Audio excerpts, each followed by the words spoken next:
అండి అందరికీ నమస్కారం. Welcome to kitchen with Swathi. Today's breakfast recipe puri. పూరీలోకి ఇంగ్రీడియంట్స్ వచ్చేసి 1 కప్పు గోధుమ పిండి అండ్ 1 టేబుల్ స్పూన్ బొంబాయి రవ్వ అండ్ అలాగే కొంచెం సాల్ట్, కొంచెం ఆయిల్, వీటన్నిటిని వేసి మంచిగా మిక్స్ చేసేసుకోవాలి. మిక్స్ చేసుకున్న తర్వాతకి కొంచెంగా వాటర్ యాడ్ చేసుకుంటూ మంచిగా డో ప్రిపేర్ చేసుకోవాలి. డో ప్రిపేర్ చేసుకునేటప్పుడు కూడా మంచిగా మెత్తగా ఉండేలాగా ప్రిపేర్ చేసుకొని మరీ గట్టిగా ఉండేలాగా ప్రిపేర్ చేసుకుంటే పూరీల టేస్ట్ అనేది బాగోదు అండ్ పూరీలు అనేవి గట్టిగా వస్తాయి. మనం డో ప్రిపేర్ చేసేటప్పుడే కొంచెంగా వాటర్ యాడ్ చేసుకుంటూ మెత్తగా కలుపుకోవాలి. అలానే లూజ్గా ఉండకూడదు, గట్టిగా ఉండకూడదు. డో ప్రిపేర్ చేసుకున్న తర్వాతకి మూత పెట్టేసుకొని ఒక 10 మినిట్స్ పాటు పక్కన ఉంచేసుకోవాలి. దాని తర్వాతకి వచ్చేసి చిన్న బాల్స్ లాగా ప్రిపేర్ చేసేసుకొని నేను ఇక్కడ పూరి ప్రెస్తో చేస్తున్నానండి. దాంట్లో కవర్ పెట్టేసి కొంచెం ఆయిల్ వేసేసి చేసుకోవాలి.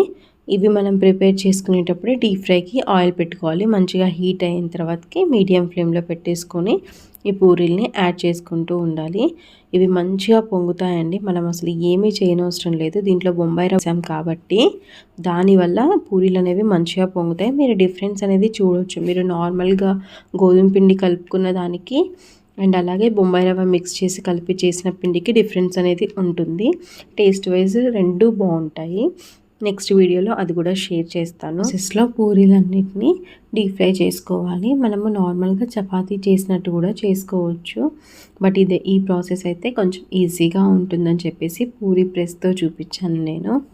ఇన్ కేస్ మీకు అలా కావాలంటే కూడా అలా ప్రిపేర్ చేసేసుకోవచ్చు. పూరీలు అనేవి ఇలా పొంగితే చాలా బాగుంటాయి అండ్ అలాగే తినడానికి కూడా మంచిగా అనిపిస్తుంది. హోటల్లో కూడా వాళ్ళు ఇలానే పూరీలు పొంగేలాగే ప్రిపేర్ చేస్తారు కదా, చాలా బాగుంటుంది. అండ్ అలాగే మీరు ఎవరైనా గోధుమ పిండితో కాకుండా డైరెక్ట్ పూరీ పిండితో పూరీలు ఎప్పుడైనా ట్రై చేస్తారా? ఇన్ కేస్ చేస్తే నాకు కామెంట్స్లో చెప్పండి.